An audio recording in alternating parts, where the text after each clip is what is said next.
তো আজকে বানাচ্ছি হচ্ছে মাটন।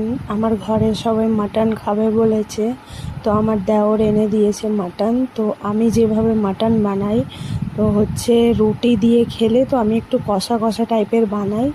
তো তার জন্য আমি আগে মাটনটা সিদ্ধ করে নিই। তো মাটনটা সিদ্ধ করে রেখে নিয়েছি।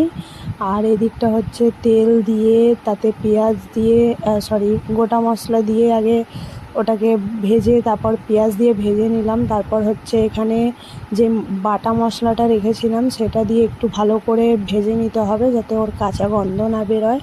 তারপরে হচ্ছে যত গুঁড়ো মশলা সব দিয়ে দেবে, জিরে ধনে গোলকি গুঁড়ো, তারপরে অনেক গুঁড়ো লঙ্কা টঙ্কা সব দিয়ে দেবে। দেওয়ার পরে মিট মশলা টশলা দিয়ে ওটাকে একটু কষাবে, যেহেতু শুকনো মশলা তো অত কষানো দরকার নেই।